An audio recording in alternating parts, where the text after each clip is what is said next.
Ya, kita akan memulai PA kita pada malam hari ini. Saya mengajak kita semua bersatu di dalam doa. Mari kita bersatu di dalam doa. Bapa di dalam surga, kami sungguh bersyukur di malam hari ini kami boleh sekali lagi berkumpul bersama-sama di dalam IG Live pada malam hari ini. Secara khusus ketika kami akan belajar kebenaran firman Tuhan, kami mohon Tuhan menolong kami, memberikan kami hikmat dan pengertian, supaya kami boleh mengerti apa yang akan kami pelajari. Terlebih dari itu ya Tuhan, kami boleh melakukan firman yang akan kami baca dan kami renungkan serta kami pelajari pada malam hari ini. Dan biarlah itu yang menjadi kekuatan kami di dalam menjalani kehidupan yang Tuhan masih percayakan bagi kami. Terima kasih ya Tuhan. Dengar doa kami, pakai hamba-Mu yang penuh dengan kelemahan ini untuk menguraikan firman bagi setiap kami. Di dalam nama Tuhan Yesus kami berdoa. Amin. Ya, selamat malam Bapak Ibu yang sudah bergabung di malam hari ini. Hari ini tema kita adalah rahasia kerajaan Allah. Tema kita adalah rahasia kerajaan Allah. Mari saya mengajak kita membuka firman Tuhan yang terambil dari Injil Markus pasal yang keempat, ayat yang pertama sampai dengan ayat yang ke-20. Injil Markus pasal yang keempat, ayat yang pertama sampai dengan ayat yang ke-20. Bapak Ibu bisa memperhatikan Alkitab yang ada di tangan Bapak Ibu, saya akan membacakan bagi kita semua. Demikian bunyi firman Tuhan. Pada suatu kali, Yesus mulai pula mengajar di tepi danau. Maka datanglah orang banyak yang sangat besar jumlahnya mengerumuni dia. Sehingga ia naik ke sebuah perahu yang sedang berlabuh lalu duduk di situ. Sedangkan semua orang banyak itu di darat di tepi danau itu. Dan ia mengajarkan banyak hal dalam perumpamaan kepada mereka. Dalam ajarannya itu ia berkata kepada mereka, "Dengarlah, adalah seorang penabur keluar untuk menabur. Pada waktu ia menabur, sebagian benih itu jatuh di pinggir jalan. Lalu datanglah burung dan memakannya sampai habis. Sebagian jatuh di tanah yang berbatu-batu, yang tidak banyak tanahnya. Lalu benih itu pun segera tumbuh, karena tanahnya tipis.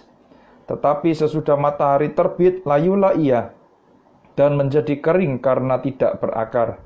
Sebagian lagi jatuh di tengah semak duri, lalu makin besarlah semak itu dan menghimpitnya sampai mati, sehingga ia tidak berbuah.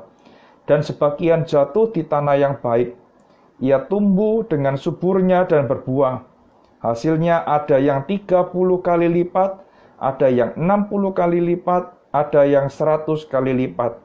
Dan katanya, "Siapa mempunyai telinga untuk mendengar, hendaklah ia mendengar." Ayat ke-10. Ketika ia sendirian, pengikut-pengikutnya dan ke-12 murid itu menanyakan dia tentang perumpamaan itu. Jawabnya, "Kepadamu telah diberikan rahasia kerajaan Allah, tetapi kepada orang-orang luar segala sesuatu disampaikan dalam perumpamaan, supaya sekalipun melihat mereka tidak menanggap, sekalipun mendengar mereka tidak mengerti, supaya mereka jangan berbalik dan mendapat ampun." Lalu ia berkata kepada mereka, "Tidakkah kamu mengerti perumpamaan ini? Kalau demikian, bagaimana kamu dapat memahami semua perumpamaan yang lain?" Penabur itu menaburkan firman. Orang yang di pinggir jalan tempat firman itu ditaburkan, ialah mereka yang mendengar firman. Lalu datanglah iblis dan mengambil firman yang baru ditaburkan di dalam mereka. Demikian juga yang ditaburkan di tanah yang berbatu-batu, ialah orang-orang yang mendengar firman itu dan segera menerimanya dengan gembira. Tetapi mereka tidak berakar dan tahan sebentar saja. Apabila kemudian datang penindasan atau penganiayaan karena firman itu, mereka segera murtad. Dan yang lain ialah yang ditaburkan di tengah semak duri. Itulah yang mendengar firman itu. Lalu kekhawatiran dunia ini dan tipu daya kekayaan dan keinginan-keinginan akan hal yang lain masuklah menghimpit firman itu sehingga tidak berbuah. Dan akhirnya yang ditaburkan di tanah yang baik ialah orang yang mendengar dan menyambut firman itu, lalu berbuah. Ada yang 30 kali lipat, ada yang 60 kali lipat, dan ada yang 100 kali lipat. Amin. Sampai demikian jauh pembacaan firman Tuhan. Selamat dan berbahagia bagi setiap kita yang membaca, merenungkan, dan melakukan firman Tuhan dalam kehidupan kita sehari-hari. Bapak Ibu Saudara yang dikasihi oleh Tuhan, tema kita pada malam hari ini adalah sesuatu yang sangat menarik. Tema kita berbicara mengenai rahasia kerajaan surga. Bapak Ibu, saya tidak akan mengungkapkan atau menyampaikan sebuah wahyu yang baru, sehingga Bapak Ibu Saudara yang hadir pada malam ini, yang mendengarkan pendalaman Alkitab pada malam hari ini, merasa perlu merevisi kembali setelah mendengarkan PA malam ini, merevisi kembali apa yang Bapak Ibu telah imani dan apa yang Bapak Ibu telah percayai. Nah, Bapak Ibu, kenapa ya dikatakan ini adalah sebuah rahasia? Karena ada sesuatu yang ingin disampaikan di dalam perumpamaan ini. Apa sih yang menjadi rahasia? Begitu ya. Nah, kita akan belajar secara khusus tema ini pada malam hari ini. Rahasia seperti apa yang disampaikan oleh Yesus melalui perumpamaan seperti ini? Lalu yang kedua, mengapa dikatakan rahasia? Nah, Bapak Ibu yang dikasihi oleh Tuhan, mari kita melihat pembahasan bagian ini. Bapak Ibu secara sederhana ya, seorang penafsir membagi pasal yang keempat, ayat yang pertama sampai dengan ayat yang ke-20 ini menjadi 3 bagian. Yang pertama itu adalah ayat yang pertama sampai dengan ayat yang ke-9. Di sana Yesus menyampaikan perumpamaan kepada orang banyak. Lalu kalau kita melihat di bagian yang kedua, yaitu ayat yang ke-10 sampai dengan ayat yang ke-12, itu berbicara mengenai tujuan perumpamaan ini disampaikan. Dan ayat 13 sampai dengan ayat yang ke-20, itu berbicara mengenai penjelasan dari perumpamaan itu. Nah, itu adalah pembagian secara sederhana dari seorang penafsir yang bernama Simon Kistemaker. Tetapi Bapak Ibu, ada seorang penafsir lain yang berusaha membaginya secara kiasmus. Artinya apa? Dia melihat ada sebuah paralel. Ya, ayat yang pertama sampai dengan ayat yang kedua itu paralel dengan ayat yang ke-33 sampai dengan ayat ke-34. Jadi penafsir ini melihat secara keseluruhan dari pasal yang keempat ini. Ayat yang pertama sampai dengan ayat yang ke-34. Ayat yang pertama dan ayat yang kedua itu paralel dengan ayat yang ke-33 sampai dengan ayat yang ke-34. Ayat yang pertama sampai dengan ayat yang kedua berbicara mengenai pembukaan, pengantar, introduksi. Sedangkan ayat 33 sampai dengan ayat 34 itu adalah sebuah kesimpulan. Lalu bagian yang kedua, ayat 3 sampai dengan ayat yang ke-9 itu berbicara mengenai perumpamaan.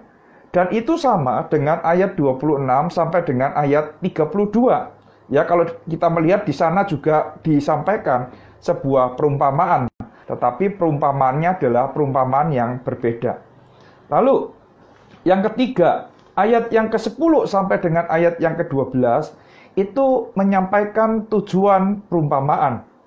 Lalu, kalau kita melihat ayat 21 sampai dengan ayat 25 adalah sebuah pernyataan aplikasi dari perumpamaan yang telah disampaikan.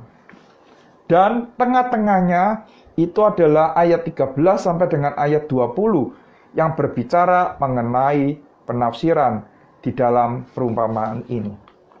Bapak Ibu yang dikasihi oleh Tuhan, mari kita melihat ya pengantar dan perumpamaan yang disampaikan oleh Tuhan Yesus sendiri. Kalau kita melihat ayat yang pertama sampai dengan ayat yang kedua, di sana Bapak Ibu dikatakan apa? Pada suatu kali, Ya, ini menandakan ada sebuah periode yang baru, Bapak Ibu ya.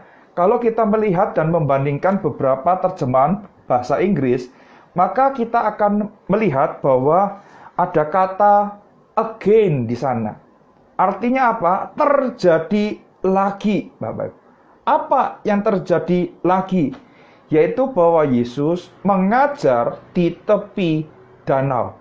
Bapak Ibu, kalau kita melihat ya, beberapa kali di dalam konteks dekatnya kita melihat bahwa Yesus itu mengajar ke danau, ya, di tepi danau. Misalnya di dalam pasal 2 ayat 13, ketika Yesus memanggil Lewi pemungut cukai itu, dikatakan demikian. Sesudah itu Yesus pergi lagi ke pantai danau, dan seluruh orang banyak datang kepadanya. Lalu ia mengajar mereka. Lalu kalau kita melihat maju lagi di dalam pasal yang ketiga, ayat yang ketujuh, di situ dikatakan apa? Kemudian Yesus dan dengan murid-muridnya menyingkir ke danau, dan banyak orang dari Galilea mengikutinya. Jadi Bapak Ibu, ini adalah sebuah hal yang sudah terjadi beberapa kali menurut catatan Markus, ya. Ada lokasi, yaitu terjadinya perumpamaan ini, pengajaran mengenai perumpamaan ini adalah di tepi danau. Nah, Bapak Ibu, kalau kita melihat di situ ada orang banyak yang sangat besar jumlahnya. Nah, Bapak Ibu, orang banyak ini ya, mereka mengikut Yesus. Mereka mendengar bahwa Yesus dapat melakukan mukjizat yang luar biasa. Sehingga kemanapun Yesus pergi, Yesus ya diikuti oleh mereka. Mereka ingin mendengarkan pengajaran Tuhan Yesus. Tetapi di sisi lain, mereka juga ingin ya supaya mengalami yang namanya kesembuhan yang berasal dari Tuhan Yesus sendiri. Kalau kita melihat hal ini Bapak Ibu terjadi ya di dalam pasal yang ketiga ayat yang ke-10. Misalnya dikatakan begini, sebab ia menyembuhkan banyak orang sehingga semua penderita penyakit berdesak-desakan kepadanya hendak menjamahnya. Jadi Bapak Ibu, tidak heran kenapa orang banyak ini begitu getol ingin mengikut Yesus, ingin mendengarkan pengajaran Yesus. Karena mereka tahu bahwa Yesus telah melakukan banyak mukjizat dan mereka bisa disembuhkan oleh Yesus. Nah, kalau kita melihat Bapak Ibu, pembagian ini ya sangat tepat. Pembagian perikop ini sangat tepat menurut saya. Kalau kita melihat ayat yang pertama sampai dengan ayat yang ke-9, Yesus mengajar secara umum kepada orang banyak. Lalu kalau kita melihat di dalam ayat yang ke-10 sampai dengan ayat yang ke-20, Yesus mengajar secara khusus kepada siapa? Kepada ke-12 muridnya. Jadi secara umum Yesus mengajar kepada orang banyak yang mengikuti dia, dan secara khusus di dalam ayat yang ke-10 sampai dengan ayat yang ke-20, Yesus mengajar kepada 12 muridnya yang tinggal bersama-sama dengan dia. Nah, Bapak Ibu, mari kita melihat perumpamaan ini ya. Ayat yang ketiga sampai dengan ayat yang ke-9. Bapak Ibu, kalau kita melihat di dalam ayat pertama sampai dengan ayat yang ke-33, maka kita akan menjumpai ya, ada kata dengarlah yang diulang sebanyak 13 kali. Ya, ada kata dengarlah yang diulang sebanyak 13 kali. Nah, kalau kita melihat di dalam ayat yang pertama sampai dengan ayat yang ke-20 saja, ada 9 kata dengarlah yang diulang di dalam perumpamaan ini. Misalnya, di dalam ayat yang ketiga ada kata dengarlah. Lalu, ayat yang ke-9 itu ada 2 kata mendengar di sana ya, kata kerja mendengar. Lalu ada di dalam ayat yang ke-12 2 kali mendengar begitu ya. Terus kemudian di dalam ayat yang ke-15 mendengar. Di dalam ayat yang ke-16 mendengar. Ayat yang ke-18 itu mendengar. Ayat yang ke-20 itu juga mendengar. Berarti Bapak Ibu, perumpamaan ini membicarakan tentang bagaimana kita sebagai seorang anak Tuhan harus mendengarkan. Nah, pertanyaannya adalah mendengarkan apa Bapak Ibu ya? Nah, nanti di dalam penjelasan kita akan tahu apa sih yang akan kita dengarkan. Nah, Bapak Ibu, kata mendengar ini ya, kalau kita melihat di dalam ayat yang ketiga itu muncul, terus kemudian ayat yang ke-20 itu juga muncul. Nah, kalau di awal itu muncul dan di akhir itu muncul, maka di dalam bahasa teologi itu membentuk sebuah inklusio. Ya, ada sebuah hal yang menarik yang dikisahkan di tengah-tengah bagian yang diapit ini, begitu ya. Nah, Bapak Ibu, kalau kita melihat perumpamaan ini ya, ada seorang penabur. Ya, seorang penabur itu ia pergi untuk menabur. Nah, Bapak Ibu, saya yakin ketika kita membawa benih, kita menjadi seorang penabur, kita membawa benih, kita juga tidak asing dengan benih-benih yang jatuh atau mungkin yang berterbangan ketika kita bawa itu. Ketika ia membawa benih itu, ya dikatakan di yang pertama, benih itu jatuh di pinggir jalan. Ya, apa yang terjadi dengan benih yang jatuh di pinggir jalan itu? Menjadi makanan burung. Nah, Bapak Ibu, saya memelihara burung perkutut di pastori ini, Bapak Ibu ya. Nah, ketika makanannya habis, saya isi sampai penuh. Nah, biasa burung perkutut itu suka memilih-milih begitu ya. Ada beras ketan begitu ya. Terus kemudian ada kanarisit dan lain sebagainya. Ketika dia makan itu sambil milih-milih, nah, tidak sedikit ya biji-bijian itu terjatuh keluar. Nah, ketika terjatuh, ya saya tidak tahu apakah ketika dia mengeluarkan bunyi itu dia memanggil temannya yang lain. Nah, itu mengundang burung perkutut yang lain untuk datang. Datang akhirnya apa? Memakan benih-benih yang jatuh itu. Jadi Bapak Ibu, benih yang dibawa oleh penabur itu jatuh dan akhirnya dimakan oleh burung. Lalu yang kedua, benih yang kedua itu jatuh di tanah yang berbatu-batu. Nah, kita tahu ya itu adalah kondisi ya geografis dari Palestina, bangsa Israel pada waktu itu. Nah, benih yang jatuh di tanah yang berbatu-batu itu dikatakan apa? Dia cepat layu dan akhirnya mati. Kenapa? Karena lapisan tanahnya tipis sehingga dia tidak sempat untuk berakar. Dan yang ketiga, Bapak Ibu ya, benih itu jatuh di tengah semak duri. Nah, jatuh di tengah semak duri memang memiliki potensi untuk tumbuh. Tetapi perhatikan Bapak Ibu ya, dia tumbuh bersama-sama dengan semak duri. Ketika semak duri itu semakin bertumbuh, maka ya akar dari kedua tanaman ini saling berebut untuk mendapatkan mineral atau vitamin.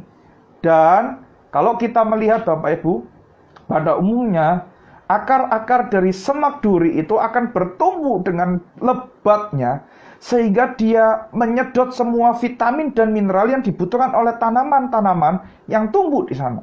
Sehingga apa? Sehingga tanaman-tanaman yang tumbuh bersama-sama dengan semak duri itu tidak dapat bertumbuh dengan maksimal.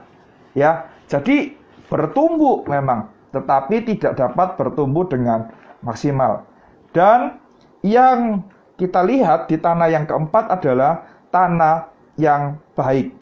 Ya, mereka itu bertumbuh bahkan berbuah berpuluh-puluh kali lipat.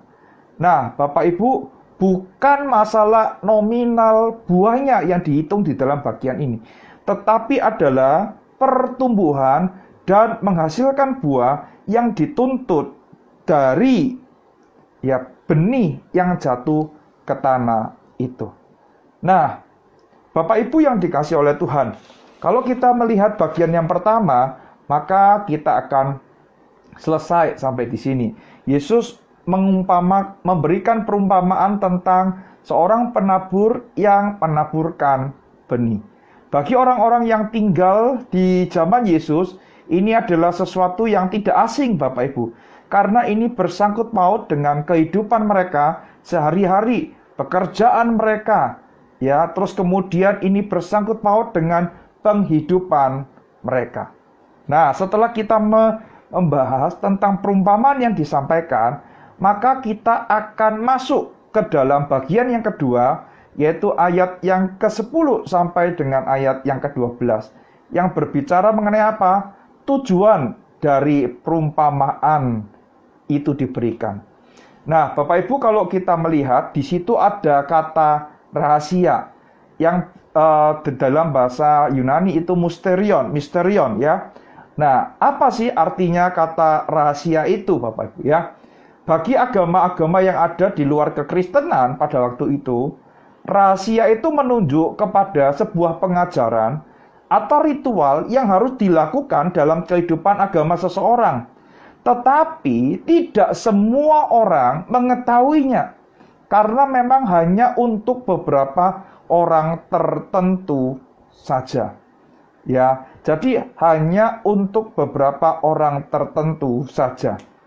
Lalu, kalau kita melihat di dalam dokumen-dokumen yang ada ditemukan di Qumran, Bapak Ibu, ya, memang ada hal-hal yang masih belum diungkapkan, masih menjadi misteri, dan ini menjadi tugas dari seorang guru kebenaran yang diutus di tengah-tengah mereka. Untuk apa? Untuk menyatakan misteri ilahi yang masih belum bisa terungkapkan.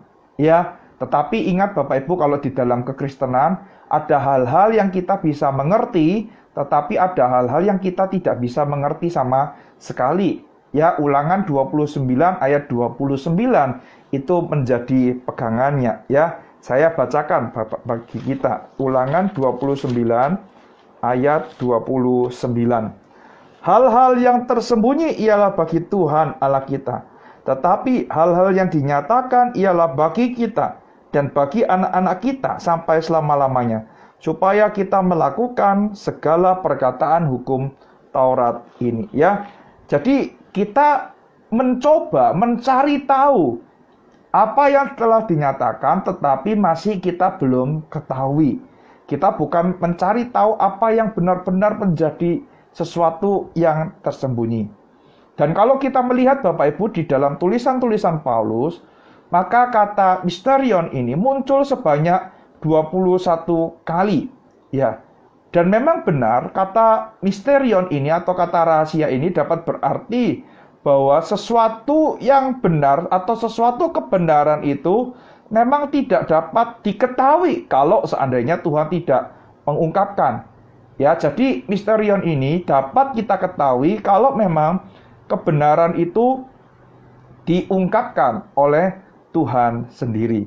Nah, Bapak Ibu, kalau kita melihat, maka rahasia di dalam bagian ini bukanlah rahasia yang tidak bisa dimengerti, tetapi ini adalah rahasia yang bisa dimengerti. Apakah rahasianya itu, Bapak Ibu? Yaitu mendengarkan. Ya, tadi saya katakan ada penekanan di dalam bagian ini. Ada 9 kali di dalam ayat yang pertama sampai dengan ayat yang ke-20, kata mendengar itu dituliskan. Ini menunjukkan bahwa rahasianya adalah bagaimana kita, anak-anak Tuhan, mau mendengarkan. Nah, mendengarkan apa? Nah, Bapak Ibu, kalau kita melihat apa yang ditabur itu, ya, maka kita akan mengerti. Yang didengarkan itu adalah firman. Di dalam Markus itu firman. Kalau kita melihat di dalam Injil Sinoptik, ya, kita akan mendapati bahwa Matius dan Lukas menunjuk benih itu adalah firman Allah. Jadi Bapak Ibu, yang kita dengarkan itu adalah firman, ya, yang telah disampaikan oleh Tuhan sendiri. Nah, kenapa kok pakai rahasia-rahasiaan? Kenapa kok tidak diungkapkan saja semuanya? Nah, Bapak Ibu, kita harus melihat ya konteksnya pada waktu itu. Kalau kita melihat ketika kita membaca di dalam ayat yang ke-7 sampai dengan ayat yang ke-12, ya, di situ ada pendengar orang banyak. Mereka mengikuti Yesus. Mereka mendengarkan apa yang diajarkan Yesus. Tetapi Bapak Ibu, mereka itu mau mujizatnya. Mereka itu mau supaya disembuhkan saja. Dan mereka tidak mau ya Yesusnya itu. Makanya kalau kita melihat di dalam ayat yang ke-10 Bapak Ibu, semua penderita penyakit itu berdesak-desakan. Karena apa? Ingin menjamah Tuhan Yesus. Mereka ingin mendapatkan kesembuhan. Mereka ingin mendapatkan mujizat. Tetapi Bapak Ibu, kalau boleh dikatakan demikian, mereka tidak mau mengikuti apa yang diajarkan oleh Tuhan Yesus. Bapak Ibu, ini bagian yang menarik. Kenapa? Karena di dalam ayat pasal 3, ayat yang ke-11 sampai dengan 12, di sana dikatakan apa? Bila mana roh-roh jahat melihat dia, mereka jatuh tersungkur di hadapannya dan berteriak, "Engkaulah anak Allah." Bayangkan Bapak Ibu, roh jahat saja itu mengakui bahwa Yesus ini adalah anak Allah. Tetapi orang-orang yang hadir di sana, mereka itu cuma mau disembuhkan. Mereka itu cuma mau mendapatkan mujizat. Kalau boleh dalam bahasa sekarang itu adalah mereka itu cuma mau berkatnya. Mereka tidak mau Yesusnya. Mereka itu cuma mau senangnya, tetapi tidak mau salibnya. Bapak Ibu, memang salib itu memberikan kebebasan bagi setiap kita. Tetapi salib juga merupakan sebuah penderitaan di dalam kehidupan kita sebagai anak-anak Tuhan. Mengapa dikatakan rahasia Bapak Ibu? Karena di dalam hati mereka, mereka tidak mau mendengarkan firman itu. Sehingga seharusnya Bapak Ibu, ini adalah perumpamaan yang sederhana. Ya, kita sudah mulai masuk ke dalam bagian yang ketiga Bapak Ibu ya. Kenapa perumpamaan ini adalah perumpamaan yang sederhana?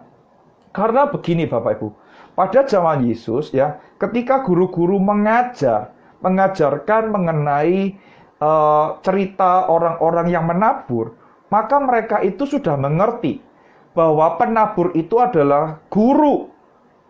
Terus yang ditaburkan itu adalah firman, pengajarannya. Dan tanah itu adalah pendengarnya. Jadi sebenarnya mereka itu mengerti seharusnya. Mereka itu tidak asing dengan hal ini. Tetapi Bapak Ibu, mereka tidak mau mendengarkan apa yang disampaikan oleh Yesus. Kenapa Bapak Ibu? Coba kita lihat Bapak Ibu ya. Kalau di dalam pasal 3 ayat yang ke-6 ya, ada tensi-tensi yang negatif di sana Bapak Ibu. Apa tensi yang negatif itu? Mereka itu bersekongkol untuk merencanakan membunuh Yesus. Siapa itu? Yaitu orang-orang Farisi dengan orang-orang Herodian. Orang-orang Farisi tertegur dengan keras pada waktu itu ketika murid-murid Yesus melakukan penyembuhan di hari Sabat. Mereka marah. Mereka ingin membunuh Yesus. Mereka ingin menyeret Yesus, menghakimi Yesus. Tetapi karena waktu itu momennya tidak tepat, ada orang banyak, sehingga mereka mencari kesempatan dengan cara apa? Mengadakan persekongkolan itu. Lalu Bapak Ibu, kalau kita melihat di dalam ayat 22, di sana dikatakan apa? Ada tensi Bapak Ibu. Dikatakan bahwa Yesus itu kerasukan Beelzebul. Ya, ia telah melakukan pengusiran setan. Ia telah melakukan pengusiran setan dengan kuasa yang dari Allah. Tetapi mereka itu mengatakan bahwa dengan penghulu setan ia mengusir setan. Jadi Bapak Ibu, kalau kita melihat mereka itu tidak percaya kepada berita yang disampaikan oleh Tuhan Yesus. Apa sih yang disampaikan oleh Tuhan Yesus? Dikatakan bahwa Yesus itu datang membawa berita tentang kerajaan Allah. Nah, Bapak Ibu, kalau kita melihat di dalam pasal yang pertama, ayat yang ke-14 sampai dengan ayat yang ke-15, di sana dikatakan apa? Sesudah Yohanes ditangkap, datanglah Yesus ke Galilea memberitakan Injil Allah. Katanya, waktunya telah genap, kerajaan Allah sudah dekat, bertobatlah dan percayalah kepada Injil. Inilah yang disampaikan oleh Tuhan Yesus. Inilah yang diajarkan oleh Tuhan Yesus. Apa yang menjadi respon mereka? Apakah mereka mendengar? Tidak. Mereka tidak mendengar. Mereka menolak apa yang disampaikan oleh Tuhan Yesus.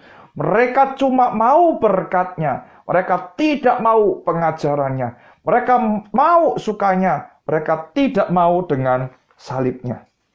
Nah, Bapak Ibu yang dikasihi oleh Tuhan, sekarang kita masuk di dalam bagian yang ketiga, yaitu arti dari perumpamaan ini. Ya, setelah kita tahu tujuannya, sekarang kita melihat apa arti dari perumpamaan ini. Bapak Ibu, kalau kita melihat, membandingkan perumpamaan ini dengan yang ditulis oleh Matius dan Lukas, maka kita akan mendapati bahwa apa yang ditulis oleh oleh Markus ini adalah versi lengkapnya. Jadi Matius dan Lukas tidak menulis selengkap Markus. Dan kalau kita melihat Bapak Ibu, perumpamaan ini unik. Kenapa Bapak Ibu? Ya, murid-murid yang ada pada waktu itu tidak mengerti. Tetapi mereka mendapatkan anugerah untuk apa Bapak Ibu? Untuk mendengarkan penjelasan dari perumpamaan ini. Mereka ya ditanya di dalam ayat yang ke-13 Bapak Ibu ya.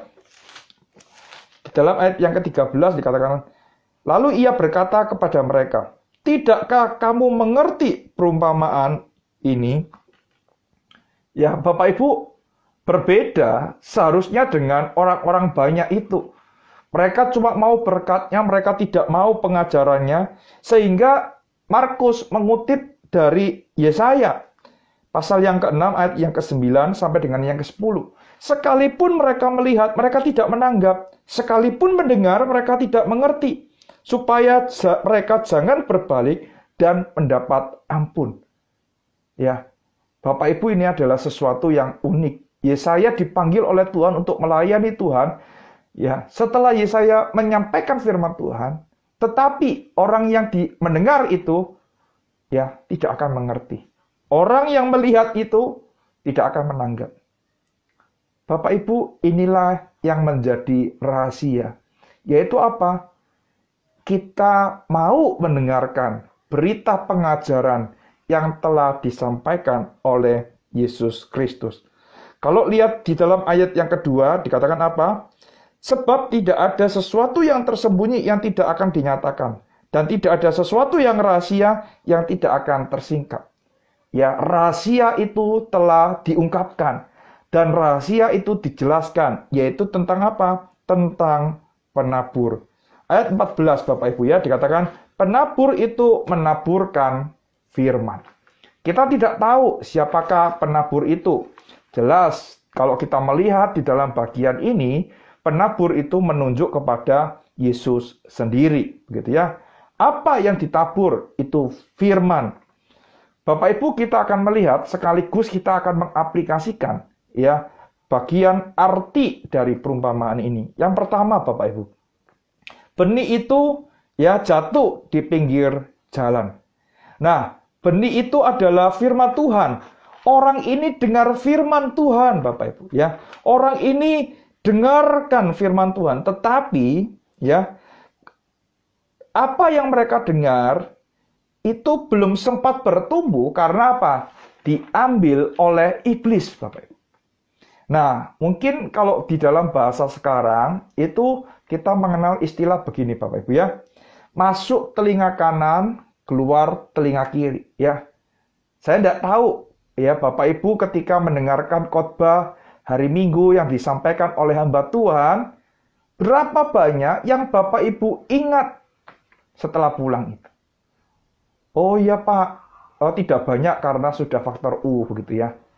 Oke, kalau memang kesusahan untuk mengingat, coba kita mencatat supaya kita bisa mengingat, gitu ya. Jangan kita menjadi orang yang masuk telinga kanan, keluar telinga kiri, Bapak Ibu. Jadi apa yang kita dengar itu cuma lewat sepintas saja dan kita tidak masukkan di dalam memori kita. Mungkin kita juga pernah mendengar seperti itik yang meninggalkan bekas jejaknya di air. Ya, mereka senang dengar firman Tuhan, tetapi firman Tuhan itu tidak lama tinggal di dalam hidup mereka, sehingga firman Tuhan itu diambil oleh iblis, sehingga mereka tidak banyak lagi mempunyai kesempatan untuk apa? Untuk bertumbuh, karena firman itu sudah tidak ada lagi di dalam kehidupan mereka. Lalu yang kedua Bapak Ibu, kalau kita melihat ya, di dalam ayat yang berikutnya, di sana ada tipe orang yang kedua, yaitu benih yang jatuh di tanah yang berbatu-batu. Nah, Bapak Ibu, sama orang ini juga mendengarkan firman Tuhan. Tetapi Bapak Ibu, firman itu tidak berakar sampai dalam. Karena apa? Tanah yang berbatu-batu seperti yang saya katakan, lapisan tanahnya itu tipis, begitu ya. Sehingga apa? Dia tidak mempunyai dasar yang kuat karena tumbuhnya itu hanya di permukaan saja. Kalau boleh dikatakan orang yang seperti ini adalah orang yang memiliki pemahaman yang dangkal. Ia memiliki kurang dalam hal keyakinan dan di dalam hal keberanian. Orang seperti ini Bapak Ibu adalah orang yang dengan mudah dipengaruhi pengajaran-pengajaran baru yang belum tentu benar. Sehingga apa? Dia comot sini begitu ya. Dan akhirnya apa? Tidak pernah berakar dengan kuat. Karena semua dia terima Bapak Ibu. Dan dia tidak saring. Sehingga apa? Dia tidak dapat bertumbuh dengan lebat. Karena apa? Bertumbuhnya cuma di permukaan saja. Dan bagi orang seperti ini adalah kehidupan rohani bukanlah sesuatu yang penting, Bapak Ibu ya. Itu yang kedua. Tipe yang ketiga, Bapak Ibu ya, benih yang ditaburkan di semak duri. Nah, Bapak Ibu, tanaman ini ya kelihatannya menjanjikan. Ia terlihat dapat bertumbuh atau bersaing. Akan tetapi Bapak Ibu, ada musimnya. Ketika akar semak duri itu bertumbuh dengan cepat dan lebat, maka tanaman yang bertumbuh bersama-sama dengan semak duri ini akan lama-kelamaan dihimpit. Setelah itu bukan hanya dihimpit, tetapi apa? Dia akan tercabut dan dia tidak akan bertumbuh kembali. Nah, Bapak Ibu, kalau kita melihat di dalam bagian ini dijelaskan demikian Bapak Ibu ya. Orang ini mendengarkan firman Tuhan. Orang ini mendengarkan pengajaran firman Tuhan. Tetapi ada kekhawatiran dunia, tipu daya kekayaan, keinginan-keinginan akan hal yang lain masuk menghimpit firman Tuhan itu. Sehingga apa? Dia tidak dapat bertumbuh. Ya.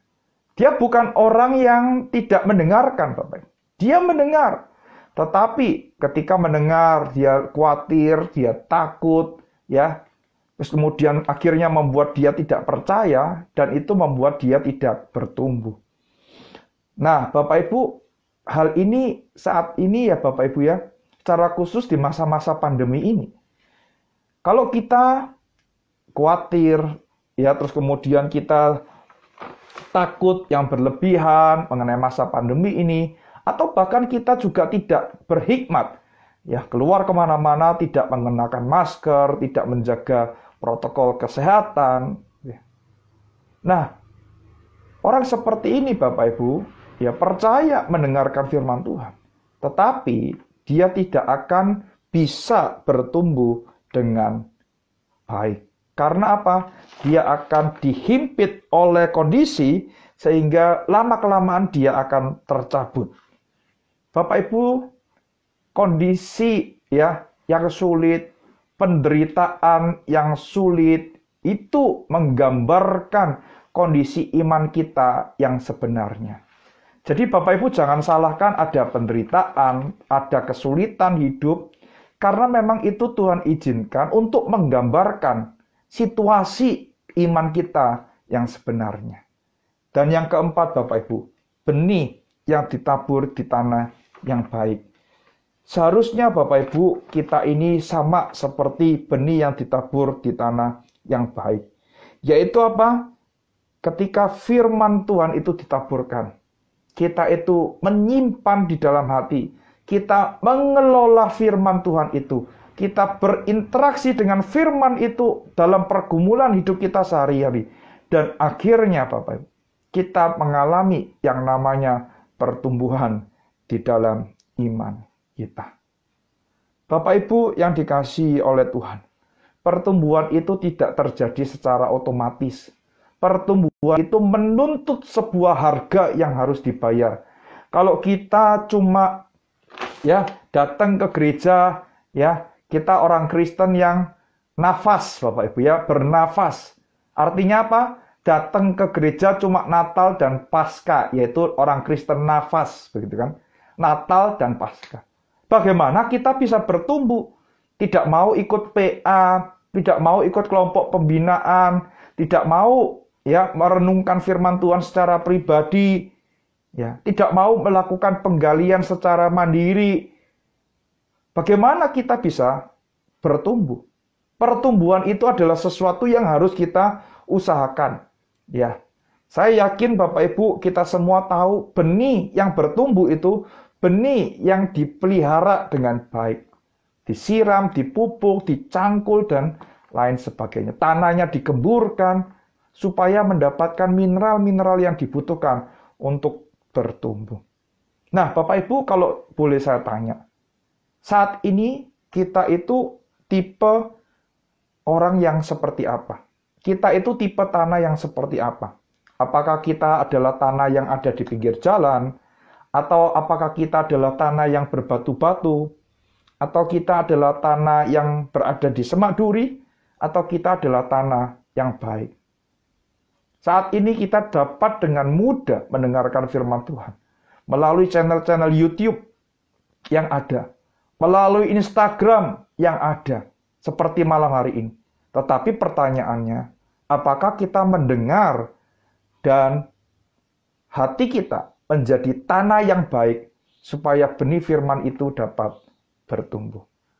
Jadi Bapak Ibu, rahasia kerajaan Allah ini adalah bagaimana kita mendengarkan berita Injil kerajaan yang diberitakan oleh Tuhan Yesus dan kita bertobat dari kehidupan kita yang tidak benar, dari kehidupan kita yang salah. Jadi inilah arti dari perumpamaan ini. Inilah penjelasan dari tema kita pada malam hari ini, yaitu rahasia kerajaan Allah. Nah, saya sampai di sini Bapak Ibu. Saya memberikan kesempatan kepada Bapak Ibu yang ingin bertanya. Di Instagram Bapak Ibu ada tanda tanya, kolom yang ada tanda tanyanya di situ. Saya persilakan Bapak Ibu kalau ingin bertanya, silakan mengetik pertanyaannya dan seakan masuk, saya akan membacakan pertanyaannya dan saya akan berusaha untuk menjawabnya. Nah, sambil menunggu Bapak Ibu bertanya, izinkan saya menyapa beberapa orang saudara yang sudah bergabung pada malam hari ini. Ya, ada pemilik akun Desti Tuan, ada Alvin Suharjono, ada Li Dawat Limantoro, terus kemudian ada ya Minarni, ada Trisna Sebua, ada pemilik akun Tanja Chen. Terus kemudian ada pemilik akun Santi Sutejo. Ada juga pemilik akun Gracela Natalia. Terus kemudian ada pemilik akun Ruth.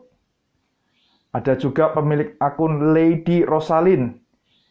Selamat malam, ada juga Lisa. ada Mustika 2506. Ya, selamat malam Bapak Ibu. Terima kasih sudah bergabung di IG Live GKI Ngagel pada malam hari ini.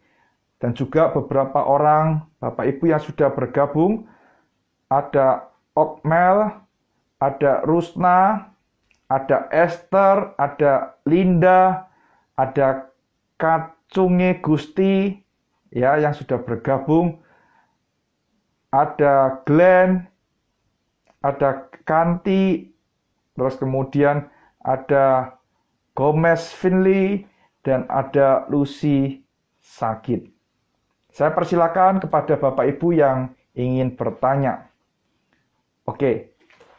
Nah, ada pertanyaan dari Bapak Andreas. Di dalam ayat yang ke-11, di dalam zaman sekarang, ya, siapa yang dimaksud dengan orang-orang luar? Nah, kalau kita melihat perumpamaan ini, orang-orang luar ini adalah orang-orang banyak, ya. Orang-orang banyak yang mendengarkan pengajaran Yesus. Terus kemudian insider, orang-orang dalam itu adalah murid-murid Tuhan Yesus, yaitu kalau di dalam zaman sekarang ini adalah orang-orang Kristen. Nah, kalau di zaman sekarang, orang-orang luar ini adalah, boleh dikatakan adalah orang-orang yang belum mengenal kepada Tuhan. Apakah mereka pernah mendengarkan tentang Yesus? Pernah. Mereka tahu Bapak Ibu, ya. Nah, ini adalah orang-orang yang luar itu. Nah, suatu kali, ya, nenek saya waktu itu dikunjungin oleh tim pembesukan dari gereja. Ya, nenek saya itu bisanya ngomong Hokkian waktu itu. Lalu diajak ngomong Hokkian, gitu ya. Nah, saya nggak ngerti waktu itu, ya. Waktu itu di dalam pembicaraan itu nenek saya diminta untuk percaya kepada Tuhan Yesus. Lalu apa yang menjadi respon dari nenek saya?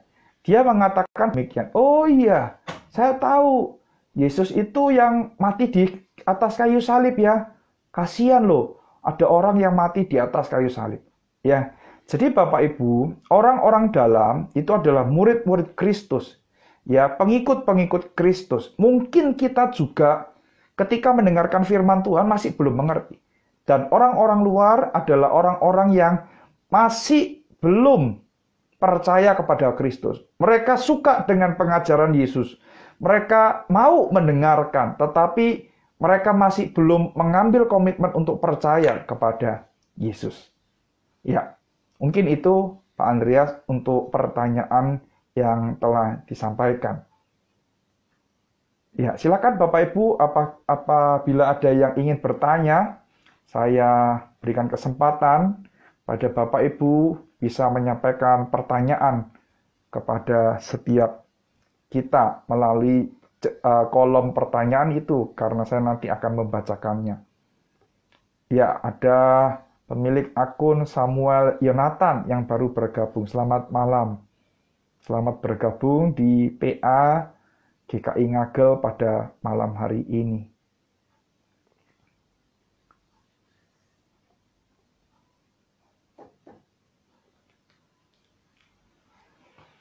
Oke. Silakan Bapak Ibu, ada yang mau bertanya? Ya, saya tahu biasanya ada delay, ya. Saya ngomong ini mungkin diterimanya masih belum sampai Bapak Ibu. Jadi saya akan menunggu.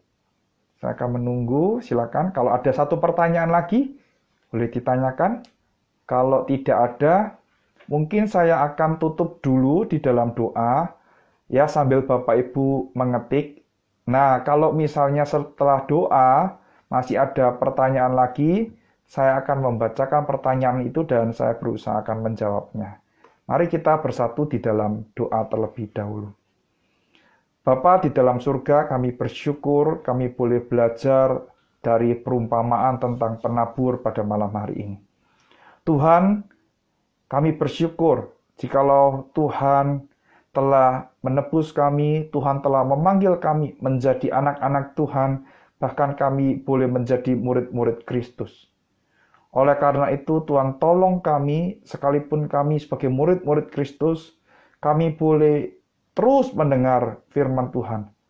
Dan tolong hati kami menjadi tanah yang baik untuk firman itu boleh tertanam, boleh berakar di dalam kehidupan kami, boleh bertumbuh, bahkan boleh berbuah lebat. Kami tahu ini tidak mudah, oleh karena itu kami mohon kiranya Allah Roh Kudus yang menolong kami. Bukan masalah berapa banyak firman yang kami dengar, tetapi berapa banyak firman yang tertanam di dalam hati dan bertumbuh di dalam kehidupan kami serta berbuah lebat. Ampuni kami ya Tuhan di dalam kelemahan kami. Ampuni kami di dalam kesalahan-kesalahan kami. Kami mendengar firman hanya untuk memuaskan pengetahuan kami. Kami mendengar firman hanya untuk menyenangkan hati kami. Tolong kami supaya firman yang kami dengar boleh benar-benar tertanam, berakar, bertumbuh, dan berbuah lebat. Terima kasih ya Tuhan, berkati Bapak Ibu yang sudah bergabung pada malam hari ini dan berkati PA yang akan diadakan kembali di minggu yang akan datang. Dengar doa kami, di dalam nama Tuhan Yesus kami berdoa. Amin. Ya, terima kasih Bapak Ibu sudah bergabung di dalam IG Live pada malam hari ini. Kita akan berjumpa lagi di dalam kesempatan yang lain. Minggu depan akan ada PA yang akan dibawakan oleh pembicara yang lain. Dan saya berharap Bapak Ibu juga boleh mengikutinya sebagai sarana pertumbuhan pribadi Bapak Ibu. Selamat malam, Tuhan Yesus memberkati.